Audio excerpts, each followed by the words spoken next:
कुछ लोगों का तो यहाँ तक मानना है कि उन्हें प्रेस कॉन्फ्रेंस करनी ही नहीं चाहिए थी।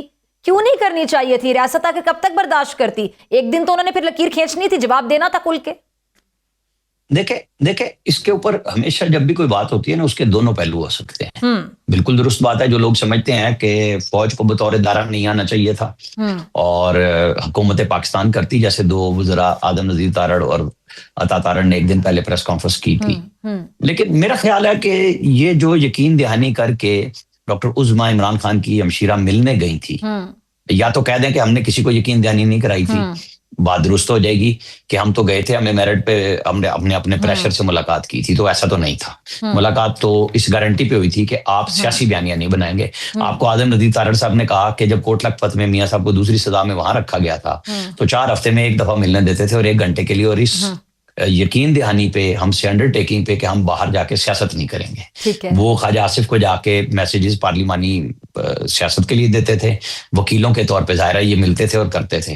तो कल अगर वो डॉक्टर उज़्मा ये काम ना करती तो ठीक था। पर परसों उस प्रेस कॉन्फ्रेंस में आप मेरे साथ ही बैठी हुई थी वहीं पे, तो फिर जब हम आए तो लोगों ने कहा कि हो सकता है इमरान खान ने ये बात ना की हो, तो मैं कह रहा था बिल्कुल नहीं, क्योंकि हमने ये कई दफा चेक किया कि बड़ी सख्त गुफ्तगू को इमरान खान ने पहली दफा नहीं की थी। ये जो आपका सवाल जुड़ा हुआ था ना, मैं वहां पे आ रहा हूँ स्टार्ट से, जो आपका सवाल था कि ये कितनी दफा की बात उन्होंने यकीन दहानी बहुत पक्की लेके गई थी कि ऐसी बात नहीं होगी, उससे ज्यादा हुई, तो लोगों ने कहा नहीं उसने नहीं कहा होगा। तो उनके हमशीरान ने कल कहा कि इससे ज्यादा सख्त बात की थी, हमने तो बहुत माइल्ड करके दी है जो ट्वीट पे आई है। तो वो बयान तो इमरान खान का ही था।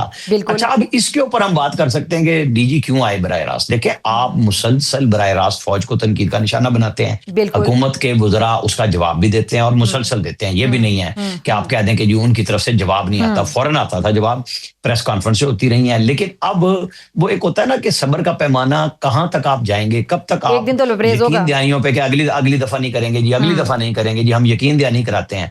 तो आखिरी भी आपने जिस एश्योरेंस पे मुलाकात करवाई, आप उसकी गारंटी नहीं कर सके पूरी। आप वही बात कर रहे हैं बल्कि पहले से ज्यादा सख्ती से करते हैं। तो फिर जवाब आया तो थोड़ा सा बर्दाश्त करने की हिम्मत होनी चाहिए थी, क्योंकि उन्होंने तो एक तरतीब दिखाई, आप वहां मौजूद थी, कि ट्वीट होता है, उसके बाद किस तरीके से इंडियन रा के हैंडलर्स अकाउंट आते हैं, अफगानिस्तान से आते हैं, यहाँ से लोकल वही लोग लेके चलते हैं। अब आप देख लें कि क्या हुआ।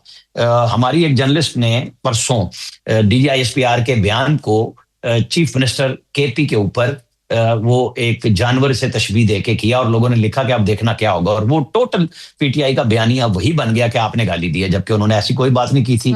हम वहां मौजूद थे, चीफ मिनिस्टर के ऊपर पहला अच्छा राना साहब, सॉरी मैं आपकी बात को इंटरप्ट कर रही हूँ, सॉरी माजरत के साथ। मैं जरा यहीं से बात को आगे बढ़ाना चाहूंगी। ये आपने बड़ा अच्छी एक बात कर दी कि मेरे साथ प्रोग्राम में इस प्रेस कॉन्फ्रेंस वाले दिन ही नईम हैदर पंजोता साहब मौजूद थे और बिल्कुल हम इकट्ठे बैठे हुए थे साथ साथ। उन्होंने चीफ मिनिस्टर KP को हरगिज ऐसा लफ्ज नहीं बोला था, लेकिन PTI खुद से बात साबित करने पर तुली हुई है। शफीउल्लाह जान साहब ने जो ट्वीट किया उसमें वो एडिट करके वो फिक्रा उसके साथ जोड़ा गया। मैंने एक्चुअल जवाब साथ लगाया उनके जवाब पे कि आपका राइट है, आप जो मर्जी कहें, आपका राइट है, लेकिन DGISPR ने चीफ मिनिस्टर को कोई बात या पख्तून कौम को कोई बात ऐसी नहीं की। देखे ना, एक बात से बात बना के अगर आप खुद लड़ाई लड़ना चाह रहे हैं और सर पे सवार करना चाह रहे हैं तो DGISPR ने ऐसी कोई बात नहीं की। और उन्होंने तब भी मुहावरतन वो बात की थी, मुझे एग्जैक्टली याद है, लेकिन इन्होंने इस बात को कनेक्ट कर दिया कि उस सवाल के साथ कि उन्होंने उनके बारे में बात की थी। PTI ने एक प्रोपेगेंडा चलाया। अभी आप एक हमारी फीमेल जर्नलिस्ट को भी कोट कर रहे थे, आपने नाम नहीं लिया, आपने बड़ा अच्छा ये एक बड़ेपन का मुजाहिरा किया एज अ सीनियर जर्नलिस्ट। लेकिन देखिए ना, फिर इसी तरह हमारी सहाफ़ी बरादरी में से भी कुछ लोग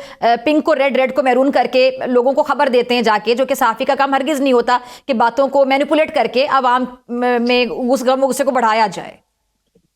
बड़ी जिम्मेदारी के साथ आपको बात करनी चाहिए। जी हमें मैंने खुद सवाल किया, मुझ पे बड़ी तनकीद हुई। देखे ना, मैं अगर सवाल करता हूं तो तनकीद करने वालों का राइट है ना कि वो तनकीद करें। हाँ, गाली देंगे, हम तो यही कर सकते हैं ना कि हम अगर देख लें उसको ब्लॉक कर दें, उसका जवाब नहीं दिया जा सकता, हम उस लेवल पे नहीं उतर सकते।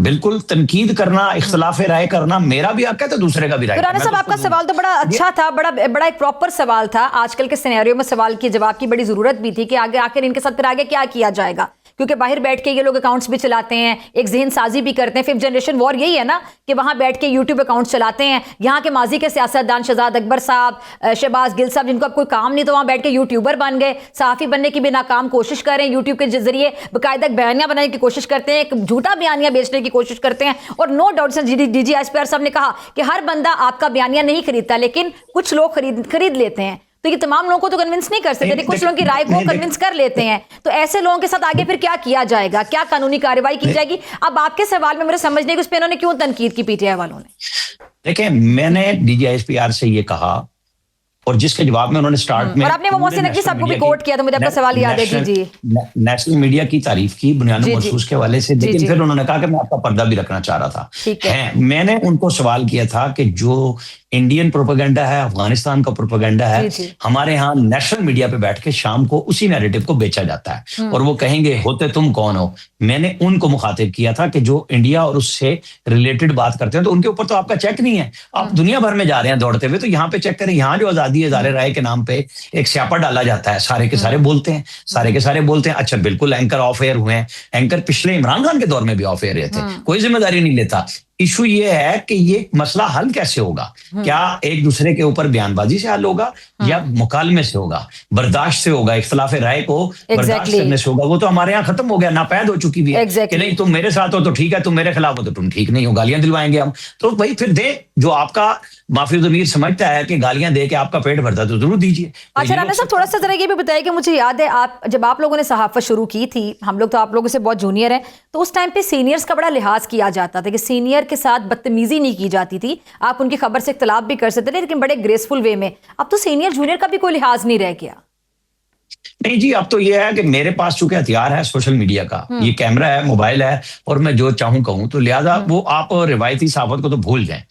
ना वो डेकोरम रहा है, ना आपको और मुझे ये तवक्को रखनी चाहिए। हर बंदे का राइट बराबर है, जो मैं अभी भी कह रहा हूं, चाहे वो जूनियर है या सीनियर है, इख्तलाफ राय उसका हक है, बस गाली न दें, बदतमीजी ना करें, तहजीब के दायरे में रह के भरपूर इख्तलाफ करें, इख्तलाफ राय करें, ये राइट है। और यही साफत होती है ना कि मैं जिसको दुरुस्त समझता हूं, हो सकता है दूसरा इस बात को दुरुस्त ना समझे, तो मुझे उसको भी स्पेस देनी चाहिए। लेकिन मुल्क तो सबसे पहले है ना, मैं तो मुल्क की बात कर रहा हूं कि हम कभी भी किसी दुश्मन मुल्क के एजेंडे को नेशनल मीडियम पे बैठ के सियासी नैरेटिव में तब्दील ना करें। अच्छा राना साहब, एक और चीज़, मेरे प्रोग्राम में कल भी PTI से जो गेस्ट मौजूद थे, परसों भी नहीं मैदर पंजोता, तो मैंने एक ही सवाल पूछा था। मैंने कहा आप लोग पहले कहते थे कि हमें एक शख्स से मसला है, पूरे इदारे से मसला नहीं है। फिर साथ ही इमरान खान साहब का एक बयान बार बार ये लोग कोट करते हैं टीवी चैनल्स पे बैठ के, टॉक शोज में बैठ के, कि जी फौज भी हमारी है, इदारे भी हमारे हैं। खान साहब ये बात कहते हैं। फिर ये मुनाफिकत का लेवल देखें कि खान साहब एक तरफ अगर कहते हैं फौज भी हमारी, इदारे भी हमारे, फिर नेशनल डिफेंस यूनिवर्सिटी क्या इनका इदारा नहीं है? वहां पे जाने वाले को खान साहब कहते हैं जो वहां पे चला गया वो तो गद्दार हो गया मेरे लिए। ये तो फिर दोहरा मयार हो गया ना।